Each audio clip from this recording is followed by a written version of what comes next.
जय हिंद मित्रांनो, कसे आहात तुम्ही? चांगले आहात ना? असायलाच पाहिजे. तर तुमचं स्वागत आहे VK क्लास ॲपवरती. आपण या ॲपवरती पूर्ण पद्धतीने नर्सिंगच्या DMER आणि DHSचे लेक्चर घेणार आहोत. अगदी सोप्या भाषेमध्ये आणि खास करून तुम्हाला परवडेल अशा दरामध्ये. ओके. तर जास्तीत जास्त विद्यार्थ्यांपर्यंत हा व्हिडिओ शेअर करा. तुमच्या विद्यार्थ्यांना सांगा की कांगणे सरांनी नवीन बॅच आणलेली आहे. कशाबद्दल? नर्सिंगच्या स्टाफ नर्सच्या ज्या भरती आहेत आपल्या DMER आणि DHSच्या त्याच्यामध्ये. तर चला मित्रांनो, विना विलंब करता आपण आपल्या आजच्या पहिल्या टॉपिकला सुरू करूया. तर आजचा आपला पहिला टॉपिक आहे स्ट्रोक. कोणता आहे? स्ट्रोक. थांबा एक मिनिट.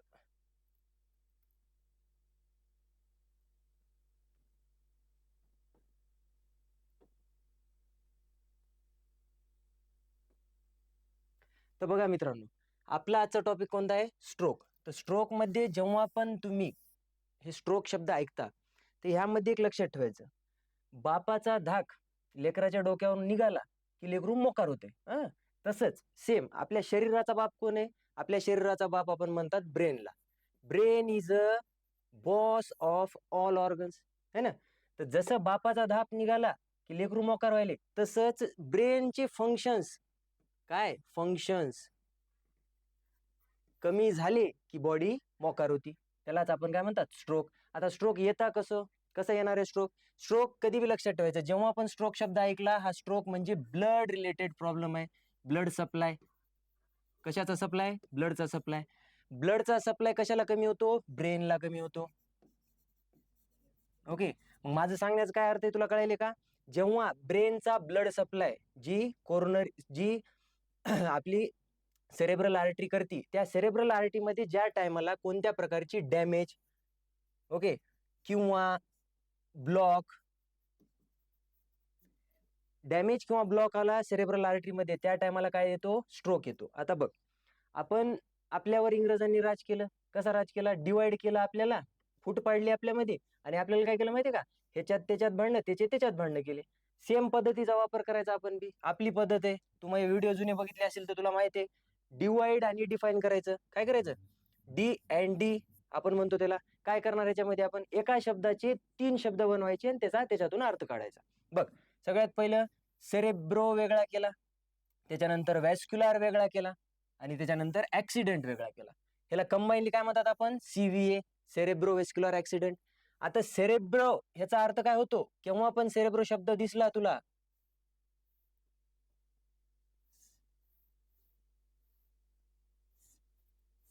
काऊन होत नाही, लक्षात घ्या. जेव्हा पण सेरेब्रो हा शब्द दिसला तुम्हाला, याचा अर्थ काय होणार? ब्रेन. Brain related. ओके. आणि व्हॅस्क्युलरचा अर्थ काय होतो? व्हॅस्क्युलरचा अर्थ होतो वेसल्स. कोणत्या वेसल्स? तुझ्या घरच्या वेसल्स आहेत का? नाही. कोणत्या? ब्रेनच्या वेसल्स. जेव्हा बघ, brain related cerebro vascular means blood brain vessels. आणि ऍक्सिडेंटचा अर्थ काय होतो? डॅमेज होणे. जेव्हा आता कंबाईनली मिनिंग काय निघालं याचा बघ बरं. फोडलं आणि अर्थ काढला. सेरेब्रो म्हणजे ब्रेन, वेस्क्युलर म्हणजे वेसल्स, ऍक्सिडेंट म्हणजे डॅमेज होणे. जेव्हा ब्रेनच्या वेसल्स डॅमेज होतात त्यांना काय म्हणायचं? सेरेब्रो वेस्क्युलर ऍक्सिडेंट म्हणायचं. आहे की नाही सोपं? अशाच चांगल्या चांगल्या टिप्ससाठी लक्षात घे काय व्हायला आता पुढे. आता पाय, कोणता पण डिसीज म्हणला की त्याची काय पाहिजे आपल्याला? सगळ्यात आधी डेफिनेशन माहित पाहिजे. हा, तुझ्या बापाचं नाव तुला जोपर्यंत लागत नाही तोपर्यंत शाळेत घेतात का तुला? घेत नाही. त्यासाठी डिसीज लक्षात ठेवण्यासाठी काय पाहिजे आपल्याला? डेफिनेशन माहित पाहिजे डिसीजची. आता डिसीज स्ट्रोकची डेफिनेशन काय म्हणते आपल्याला? जेव्हा ब्रेनच्या टिश्यूला ब्लडचा सप्लाय कमी होतो, त्याचे कारण असू शकतात थ्रोम्बस म्हणजे रक्ताचा थपका जमा झाला, किंवा तुझी आर्टरी फुटली.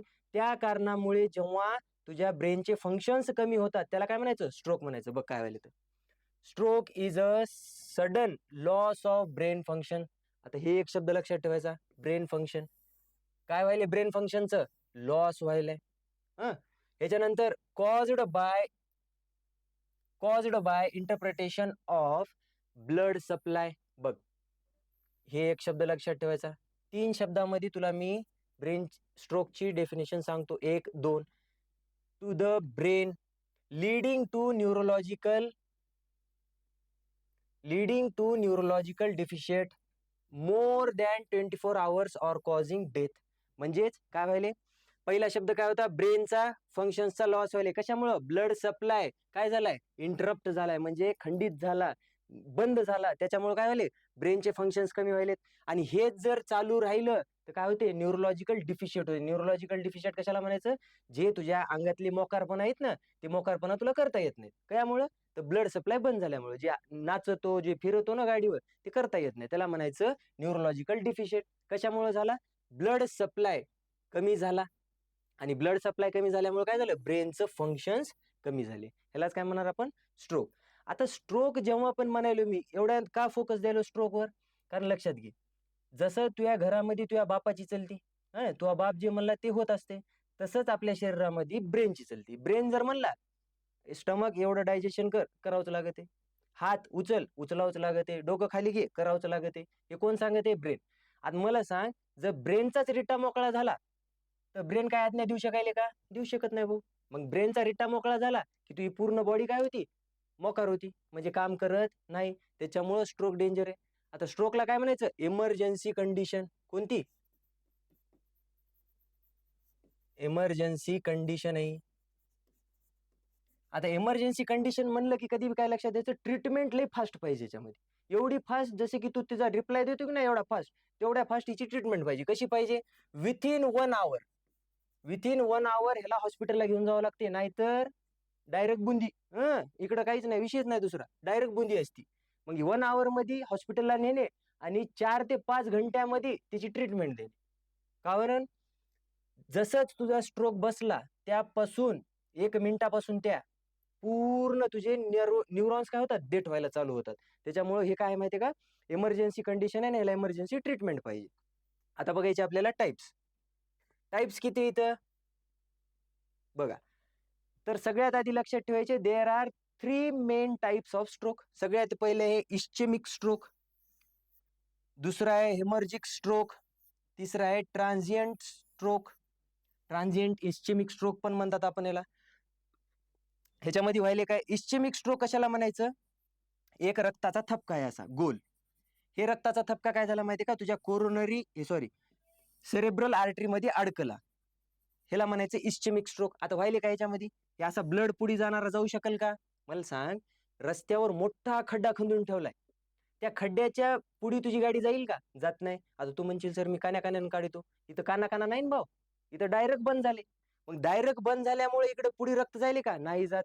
आणि पुढे रक्त जर नाही झाले, इथं जर बंद झाले रक्त, तर मला सांग, ह्या पार्टला ब्रेनच्या, समज इथं असं रक्त येऊ लागलं, ह्याच्यामध्ये इथं ब्लॉक झाला, तर ह्या पार्टला ब्रेनच्या ब्लड भेटणार आहे का, आता नाही भेटणार. आता ते ब्रेनच्या त्या पार्टला ब्रेनच्या जर ब्लड नाही भेटला तर काय होणार आहे, इथं ऑक्सिजन O2 भेटणार नाही. आणि O2 जेव्हा सेल्सला भेटत नाही, तुला माहिती आहे फर्स्ट इयरला काय शिकलेलं आहे आपण, जेव्हा सेल्सला ऑक्सिजनचा सप्लाय भेटत नाही त्या टायमाला काय होती, त्यांची डेथ होती, नेक्रोसिस होते ना. मग तेच होणार इस्चेमिक मध्ये, काय होणार, ब्लड सप्लाय बंद झाला, त्याच्यामुळे सेलची डेथ व्हायला चालू झाली. दुसरा आहे हेमर्जिक.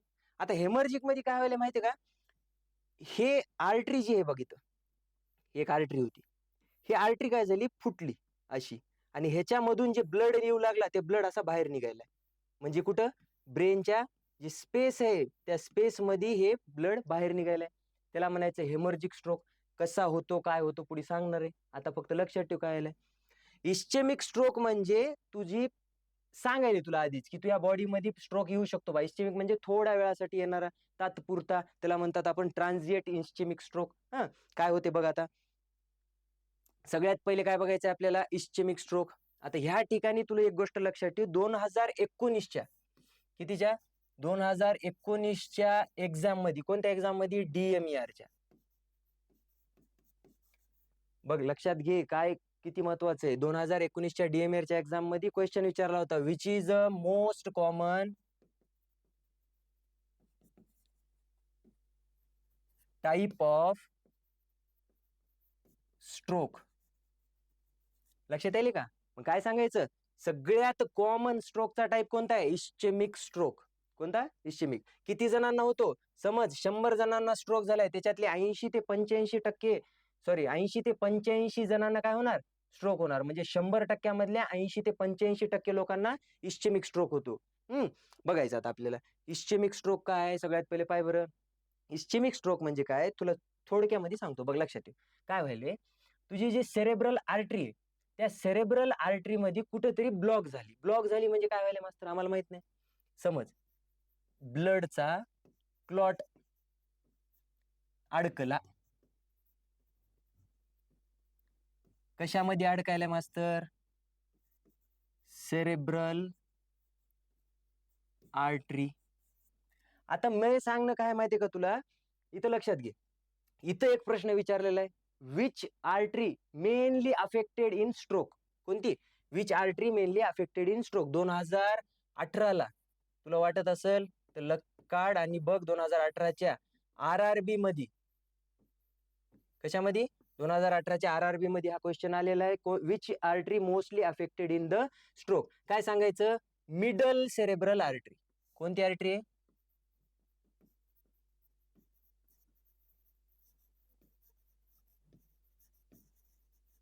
म्हणजे काय व्हायले मास्तर, मिडल सेरेब्रल आर्टरी ज्या टायमाला ब्लॉक झाली, समज ही आर्टरी आहे अशी गोल, ह्याच्यामधून रक्त जायले, पण काय झालं, ह्याच्यामध्ये एक थ्रोम्बस म्हणजे क्लॉट तयार झाला आणि हे अडकलं. ते इकडून येणारं जे रक्त होतं हे पुढे जाईल का? नाही जाणार. ह्यालाच काय म्हणतात आपण? इस्चेमिक स्ट्रोक म्हणतात. इस्चेमिक स्ट्रोकचे डबल 3 टाईप पडतात, हे लक्षात राहील. 2018च्या RRB मध्ये विचारला जाणारा प्रश्न होता, which artery is a mainly affected in stroke. काय सांगायचं? Middle cerebral artery. चल आता बघायचे आपल्याला 3 टाईप. कशाचे? इस्चेमिक स्ट्रोकचे. बघ इथं काढतो मी.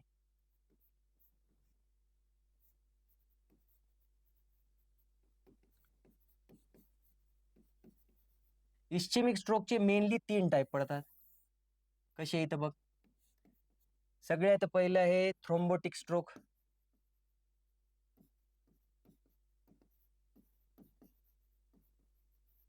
त्याच्यानंतर आहे एम्बोलिक स्ट्रोक.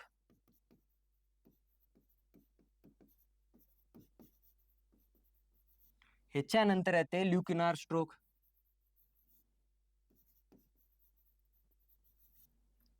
जे भेटण्यात नाही ते खाण्यात आले की असं होते. चल इथं येणं झाली, काय करावं, पाहिलंच नाही कधी. बघ थ्रोम्बोटिक स्ट्रोक काय आहे? ज्या टायमाला आर्टरी मध्ये, समज ही एक आर्टरी आहे, आता लक्षात घे, ह्या आर्टरी मध्ये ह्याच ठिकाणी काय झालं होतं, थ्रोम्बस तयार झाला, म्हणजे रक्ताचा थपका तयार झाला. दुसरीकडून कुठून आला नाही, इथंच तयार झालाय ह्याच ठिकाणी. आणि इथंच काय केलं त्यानं? ब्लॉक केलं. त्याला म्हणायचं थ्रोम्बोटिक स्ट्रोक. कोणत्या आर्टरी मध्ये होतो? आता सांगितलं आपण, मिडल सेरेब्रल आर्टरी मध्ये हा थ्रोम्बोटिक स्ट्रोक होऊ शकतो. काय होतं? इथं अडकून बसायली. ह्याच्या अडकण्यामागे कारण काय? काय अडकण्यामागे कारण बघ, हे पितर आहे, अथेरोस्क्लेरोसिस म्हणतात त्याला. ते जे मॉक्कार खातो की नाही बाहेर जाऊन, पिझ्झा, बर्गर, वडापाव, त्याच्यामुळे हे होते. काय होते याच्यामुळे? जसं तुझ्या घरच्या पाईपामध्ये शेवाळ जमा होते का, कंटिन्यू पाणी येऊन येऊन येऊन, काय होते माहिती कधी बघ, पाणी भरलं नसेल तुझ्या जिंदगीत, बाप म्हणून म्हणून मेलं तू, पाणी भर म्हणून. त्या पाईपामध्ये मधातून शेवाळ बसते. मधातून शेवाळ कायमुळे बसते माहिती का? ते पाण्यात जे क्षार असते ना, त्या क्षारचं शेवाळ तयार होते मधात. ओके. तसंच जेव्हा तू मोकार खातो ना बाहेरचं, त्या टायमाला जी फॅट असते तुझ्या बॉडीमध्ये टाकायला तू अनहेल्दी डाएट मधलं, ते फॅट तुझ्या आर्टरीमध्ये असं असं जमा होते, असं. आणि हे जमा होणार. मग आता काय होईल मास्तर? हे जमा होणार आणि काही कारणामुळं, समज हायपर टेन्शन मुळे म्हण, डायबिटीज मलायटस मुळे म्हण, ह्याच्यामध्ये रप्चर होणार. इथं काय होणार आहे? रप्चर होणार. आणि रप्चर झालं, लक्षात ठेवायचं, कधी बी बॉडीमध्ये कोणत्या प्रकारची डॅमेज झाला, मार लागलं, तिथं सगळ्यात आधी हाजरी लावायला कोण येते? प्लेटलेट्स येतात. आता हे प्लेटलेट्स काय करते माय? उगं यायलेत का बघायला, बाय बाबा बा कसं बाहेर दिसायला म्हणून येतात आणि ती गोळा तयार करतात. त्याच गोळ्याला म्हणतात आपण थ्रोम्बस. म्हणजे ते न चुक, म्हणजे काय, ते माहित नव्हतं की बाबा हे मधातून आहे, त्यांनी काय केलं, एक गोळा तयार केला. आता त्या गोळ्यामुळे काय झाली, ती दुकान लागली. त्याला म्हणायचं थ्रोम्बोटिक स्ट्रोक. एक कळाला. दुसरा होता एम्बोलिक स्ट्रोक. एम्बोलिक स्ट्रोक मध्ये काय व्हायला मास्तर? एम्बोलिक स्ट्रोक मध्ये काय होते माहिती का? ज्या टायमाला तुझ्या हार्ट मध्ये किंवा कोरोनरी आर्टरी मध्ये एक थपका तयार झाला. एम्बोलिकचा अर्थच होतो ट्रॅव्हल करणारा. लक्षात घ्या, इथे लिहून घ्या वाटलं तर, ट्रॅव्हल करणारा. म्हणजे हार्ट मध्ये, कशामध्ये? हार्ट मध्ये किंवा तुमच्या कोरोनरी आर्टरी मध्ये. थपका तयार झाला आणि ते थपका नंतर गेला कुठं? तुमच्या ब्रेनच्या आर्टरी मध्ये. आता ब्रेनची आर्टरी कोणती आहे? Cerebral artery. सेरेब्रल मध्ये कोणती मेन होती? Middle cerebral artery.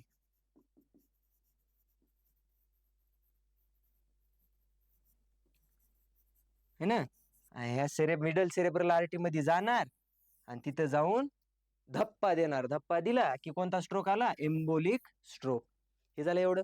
आता हे ल्युकनार स्ट्रोक थोडासा वेगळा आहे. काय होईल याच्यामध्ये बघ. ल्युकनार स्ट्रोक मध्ये काय होते माहिती का? जे तुझ्या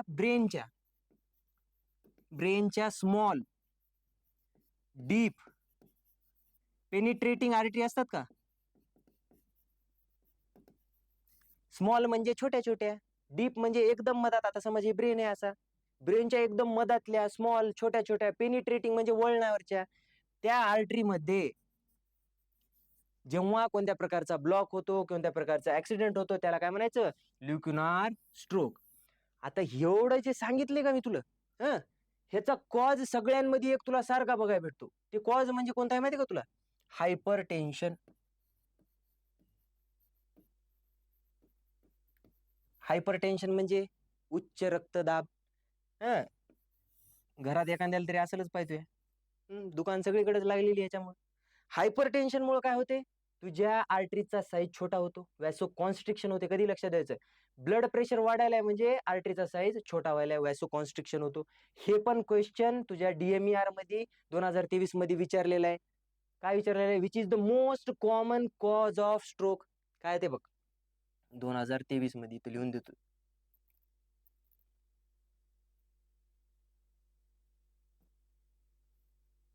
बघ 2023 DMER काय आलता? विच इज मोस्ट कॉमन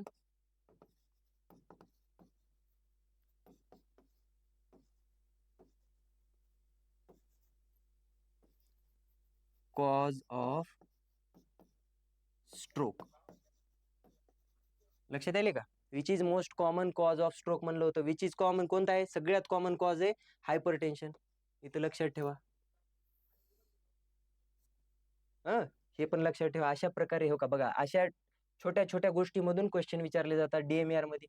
तुला वाटते की मला येते स्ट्रोक, स्ट्रोक येते भाऊ, तुला माहिती आहे स्ट्रोक काय? तुला माहिती आहे की फक्त रक्त पुरवठा बंद झाला की स्ट्रोक येतो, एवढं माहिती आहे तुला. मी म्हणत नाही तू तू येड्या हे म्हणून, पण माझं म्हणणं काय माहितीये का? जर तू असे छोटे छोटे पॉइंट्स लक्षात नाही ठेवले, ह्या छोट्या छोट्या पॉइंट्स मधून काय होते माहितीये का? क्वेश्चन येत आहे. आणि तेच आपल्याला ह्या आपल्या बॅच मध्ये बघायचे. तर हा कशा प्रकारे अशा छोट्या छोट्या पॉइंट्स मधून क्वेश्चन निघतात. ताण घेऊ नको, मी येतोय सोबत. बघ ह्याच्यानंतर काय व्हायले? ह्याच्यानंतर बघायचं आपल्याला हेमर्जिक स्ट्रोक. हेमर्जिक स्ट्रोक पण दोन प्रकारचा आहे. सेकंड मोस्ट कॉज आहे त्याचे. What is happening?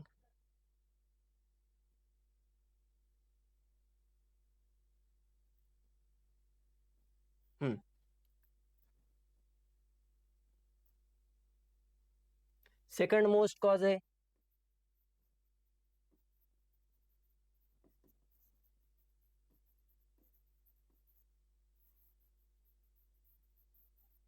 Second most cause, common cause आहे कोणता? Haemorrhagic stroke. ह्याच्यामध्ये व्हायला काय? एका शब्दामध्ये लक्षात घे.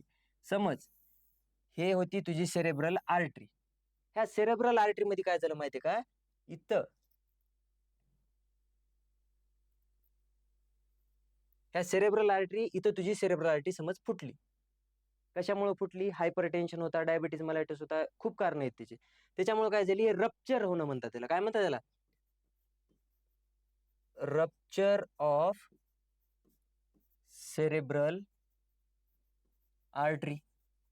आता रप्चर ऑफ सेरेब्रल आर्टरी झाली की त्याच्यामधून काय होणार सांग बरं? जर पाणी एका ठिकाणी पासून पाईप चालू आहे, तुझा पाईप फुटला तर काय होते? पाणी बाहेर निघते, है ना? तसंच आर्टरी मधून रक्त काय होणार? बाहेर निघणार आणि असं इथं जमा होणार. मला सांग, तुझ्या ब्रेनला चारी बाजूनं काय आहे? बोनची एक प्रोटेक्टिव्ह लेअर आहे, त्याला क्रॅनियल बोन म्हणतात आपण. मला सांग, जर इथं तुझ्या ब्लिडिंग व्हायली आणि ह्याच्यावर काय आहे? तुझा क्रॅनियल बोन आहे. मला सांग, त्या रक्ताला वरी यायला जागा आहे का? नाहीये. मग ते रक्त कुठं जाणार? खाली असं जाणार. आता खाली जायला बी जागा नाही, मग काय करते? ते ब्रेनवर, समज इथं ब्लिडिंग झाली, वर इथं काय आहे? क्रॅनियल बोन आहे. वर इथं जाऊ शकत नाही. मग काय करते ते इथं असा प्रेशर दाबायला चालू करते. मग ह्या प्रेशरमुळे काय पडतो, स्ट्रोक येतो. कधी लक्षात ठेवायचं, स्ट्रोक जर ह्या बाजूला आला, राईट साईडला आला स्ट्रोक, तर कोणती साईड कामातून जाते बॉडीची, लेफ्ट साईड कामातून जाते. आणि समज राईट साईडला लेफ्ट साईडला जर स्ट्रोक आला, राईट सेरेब्रल हेमिस्फिअर मध्ये जर स्ट्रोक आला, तर कोणती साईड कामातून जाते, डावी साईड कामातून जाते.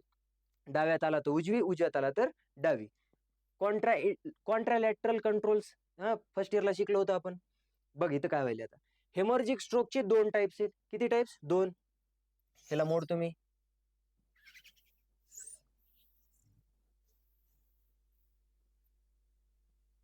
बघ एकदम शांत पद्धतीने ऐकूत आपण.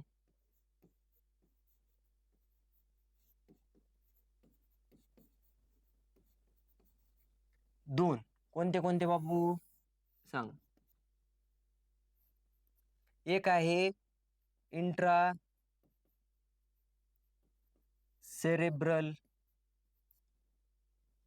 सेरेब्रल हेमरेज म्हणतात त्याला आपण. ओके. आणि दुसरी आहे सब ॲर्कनॉइड. 2 स्पेस मध्ये ब्लिडिंग झाली की ह्याला म्हणायचं हेमरेजिक स्ट्रोक. रक्त निघालं ब्रेन मध्ये. जेव्हा रक्त निघत नाही त्या टायमाला कोणता होतो, इस्चेमिक होतो. आणि जेव्हा रक्त निघाले त्या टायमाला कोणता होतो, हेमर्जिक होतो. हेमर्जिक मध्ये काय व्हायले, रक्त म्हणजे आर्टरी फुटायली, त्याच्यामधून रक्त बाहेर निघाले. जर इंट्रासेरेब्रल म्हणजेच मेंदूच्या टिश्यू मध्ये जेव्हा ब्लिडिंग व्हायली त्याला म्हणायचं intracerebral. Bleeding in brain tissue. बघ ऐक इथं, मनानं सांगायला तुला मी. इंट्रासेरेब्रल स्पेस मध्ये ब्लिडिंग म्हणजे कोणती, ब्लिडिंग इन ब्रेन टिश्यू. काय होते, often due to uncontrolled hypertension. बघ बरं, हे बेन आले की नाही ते बी. हा लय डेंजर आहे भाऊ, हायपरटेन्शन, उच्च रक्तदाब.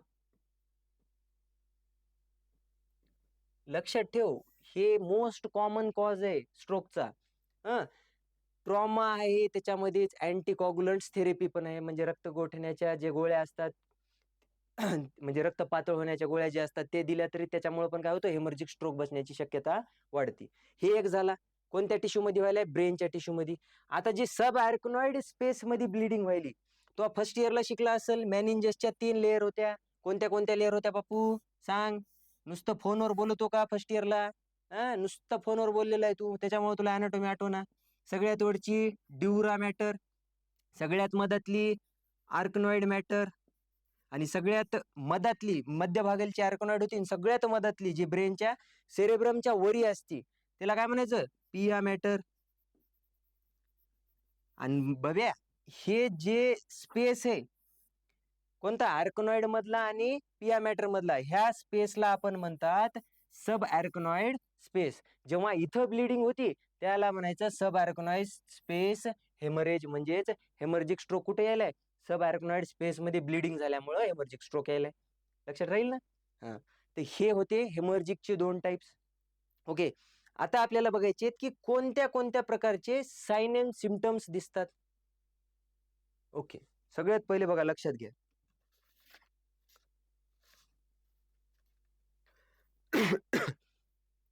क्लिनिकल मॅनिफेस्टेशन, ह्यालाच काय म्हणतात आपण, साइन अँड सिम्पटम्स.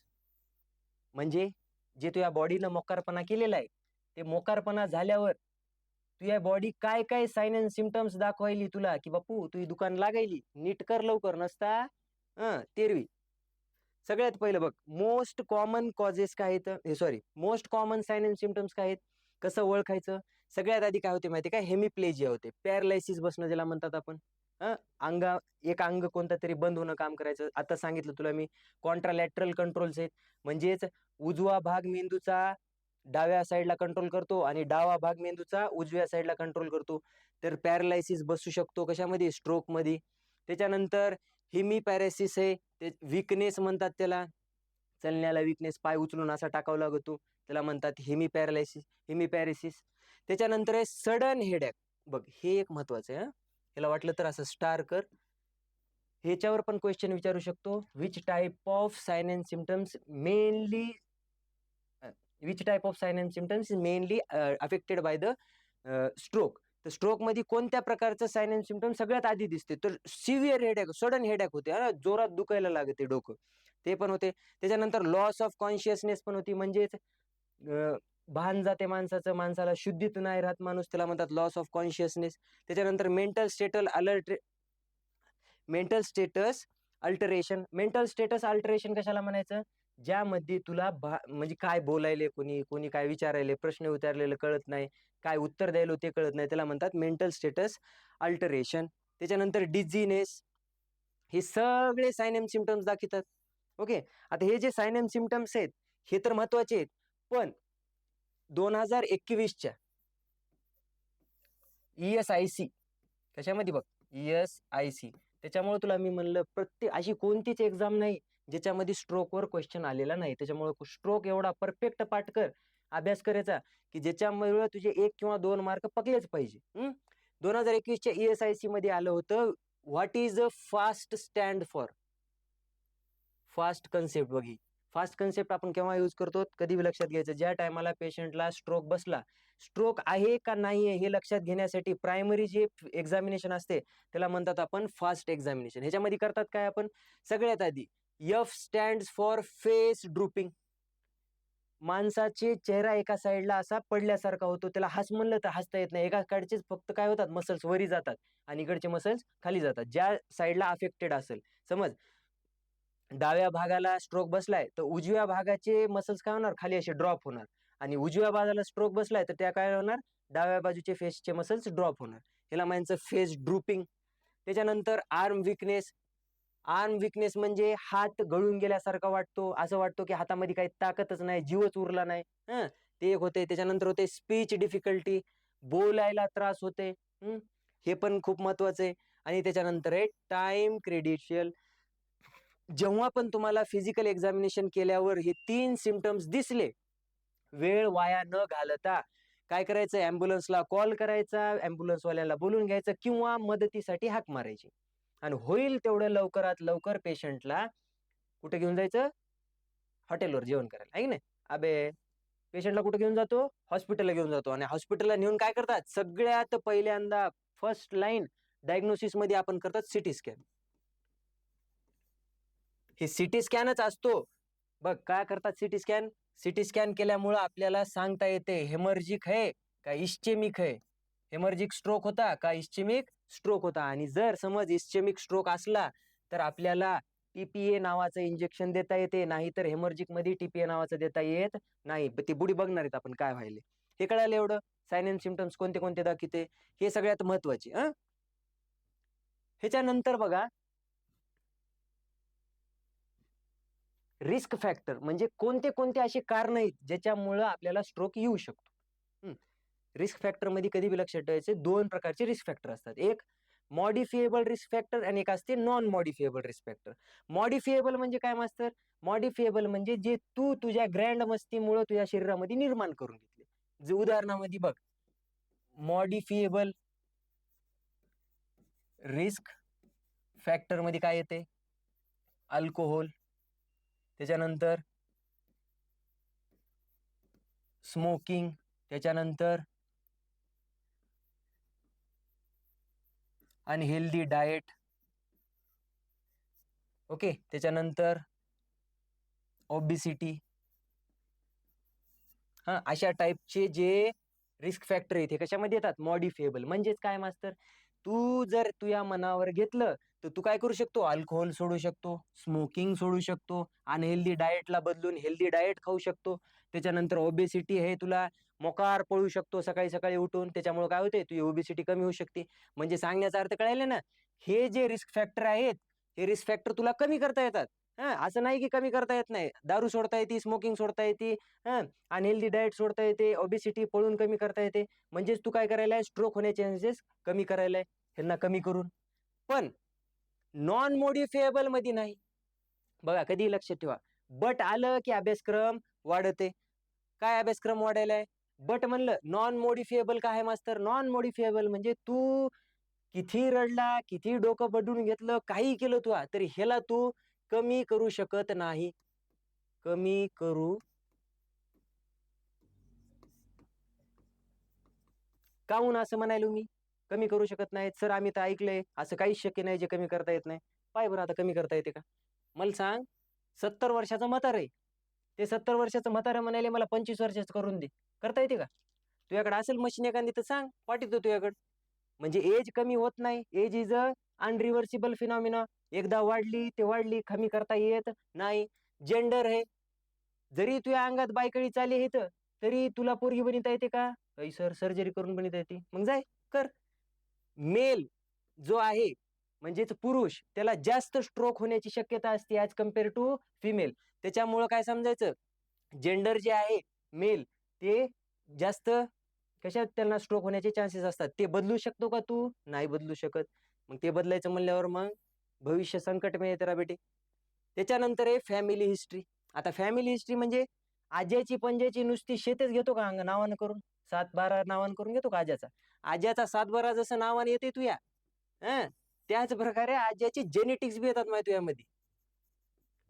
आणि ते जेनेटिक्स एखादी बार 7-12 तरी तुला भेटायचं नाही, पण जेनेटिक्स तर भेटतातच. ते नाही म्हणू शकत नाही तुला. काऊन नाही म्हणू शकत नाही? कारण ते तू जेव्हा पोटात असतो ना त्याच टायमाला टाकले जातं. म्हणजे तुझ्या आजोबाकडून तुझ्या वडिलांमध्ये आले, तुझ्या वडिलांमधून तुझ्या अंगात आले. मग ते बदलू शकतो का तू? नाही. म्हणजेच कसं, फॅमिली हिस्ट्रीमध्ये समज जर तुझ्या आजोबाला किंवा त्यांच्या पप्पाला कोणत्या प्रकारचा ब्रेन रिलेटेड डिसऑर्डर होता, किंवा सीव्ही कोरोनरी आर्टरी डिसीज होते, किंवा त्यांना स्ट्रोकचा प्रॉब्लेम होता, सेरेब्रोव्हास्क्युलर ऍक्सिडेंटचा प्रॉब्लेम होता, ते ऍक्सिडेंट तेच प्रॉब्लेम सेम तुझ्यामध्ये पण येणार. त्यालाच आपण जेनेटिक्स म्हणतो, हेरिडेटरी है ना, हेरिडेटरी. आता ही बदलू शकत नाही तू. बदलू शकतो का? नाही. आता मला सांग, हे जे खालचे दिसायलेत तुला, हे पण महत्वाचे कॉजेस आहेत. सगळ्यात पहिले तुला मी त्याच टायमाला सांगितलं होतं, काय म्हणलं होतं? Hyper tension is the most common cause of stroke. Stroke मध्ये सगळ्यात मेन कॉज जे म्हणतात आपण, ते कोणता आहे? हायपर टेन्शन आहे. त्याच्यानंतरचा ह्याच्यावर 1 नंबर टाकून ठेवासा.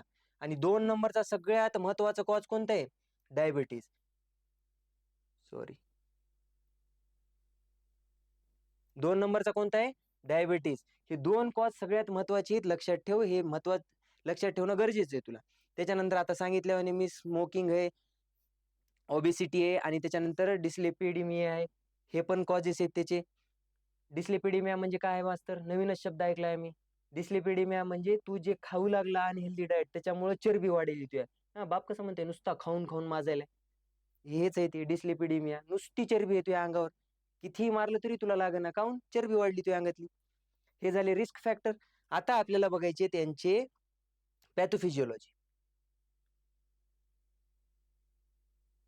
बघ, नेमका स्ट्रोक व्हायलाय कसा, कसा निर्माण व्हायलाय, कुठं चालू होते, कुठं संपते, काय व्हायला बघ. सगळ्यात पहिले आपण काय म्हणलं होतं? सेरेब्रल आर्टरी मध्ये ऑब्स्ट्रक्शन येऊ लागलं. Cerebral artery block. Okay, cerebral artery block झाली म्हणल्यावर ब्लड फ्लो काय झाला? कमी झाला. Decrease blood flow. आता ब्लड फ्लो डिक्रीज जेव्हा होतो, त्या टायमाला काय होते मला सांग? त्या टायमाला ऑक्सिजनचा सप्लाय पण काय होतो? कमी होतो. कारण ब्लड काय घेऊन जातो? ऑक्सिजन घेऊन जातो. ऑक्सिजन कमी झाला, त्याच्यानंतर काय भेटत नाही? ऑक्सिजन जर भेटला नाही तर माइटोकॉन्ड्रिया काम करू शकत नाही. कचऱ्याची येते smell. Mitochondria is a power house of cell. आता ह्याच्यामध्ये माइटोकॉन्ड्रियाला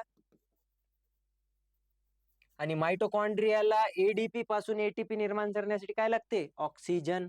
आणि हेच नाही भेटला तर हे एनर्जी प्रोड्यूस करू शकतो का? No energy.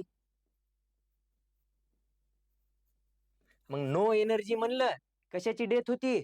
न्यूरल डेथ होती. म्हणजे न्यूरॉन्सची डेथ व्हायला लागते, आणि न्यूरॉन्सची डेथ झाली की लॉस ऑफ फंक्शन. कोणाचे फंक्शन्स? तुझ्या पप्पाचे का? नाही, ब्रेनचे. ब्रेनचे फंक्शन्स कमी होतात, त्यालाच काय म्हणतात आपण?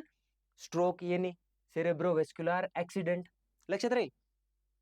ह्याच्यानंतर आता बघायचे आपल्याला डायग्नोस्टिक इव्हॅल्युएशन.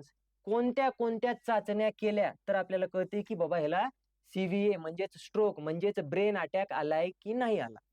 सगळ्यात पहिली बघ, मी तुला म्हणलं होतं सिटी स्कॅन फर्स्ट लाईन.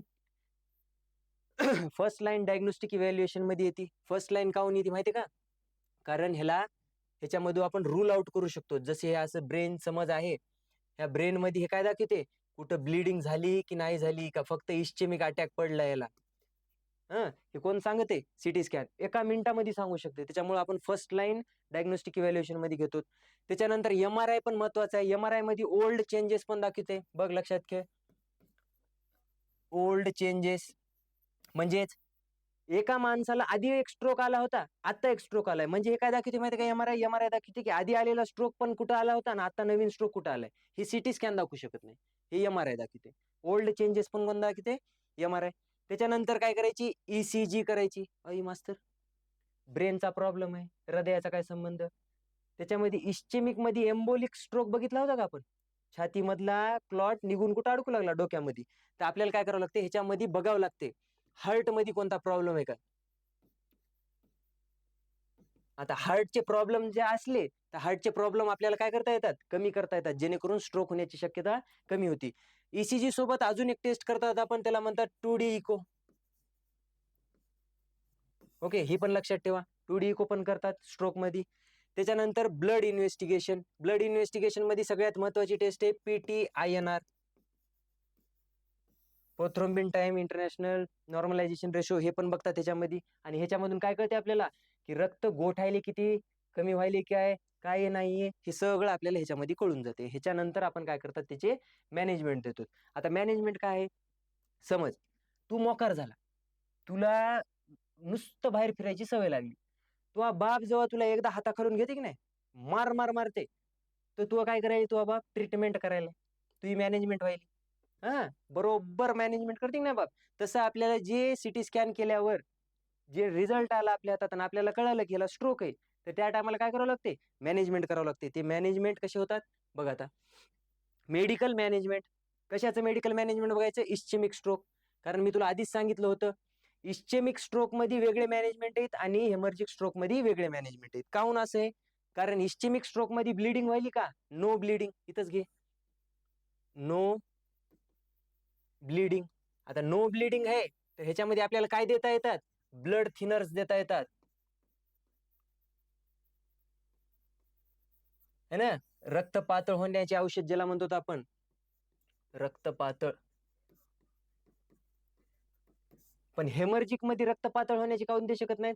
आधीच फुटलाय, आधीच रक्त निघाले, तू त्याच्यामध्ये जर अँटीप्लेटलेट म्हणजे जर रक्त पातळ होण्याचे औषध जर दिले, तर अजून मोकरदा त्याची दुकान लागते. त्याच्यामुळं एस्चेमिक मध्ये रक्त पातळ व्हायचे औषध देता येतात आणि हेमर्जिक मध्ये रक्त पातळ व्हायचे औषध देता येत नाहीत.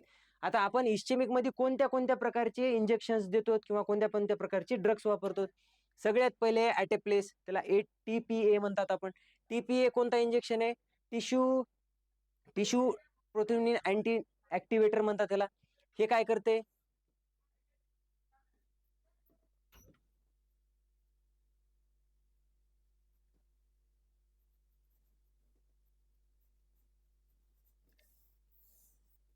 हे बघायचं, कधी लक्षात ठेवायचं, तुम्हाला दवाखान्यामध्ये गेलात की 4 ते 5 घंट्याच्या आधी हे इंजेक्शन देतात. हे इंजेक्शन करते काय? तुमच्या रक्तामध्ये जे थपके तयार झालेत का, रक्तामधले थपके, त्यांना विरघळवण्याचं काम करते. कोणता इंजेक्शन आहे? TPA. सगळ्यात महत्वाचा. ह्याच्यावर पण क्वेश्चन आलेला आहे. ह्याच्यावर काय क्वेश्चन आलेला आहे? एम्स 2019 मध्ये. किती मध्ये?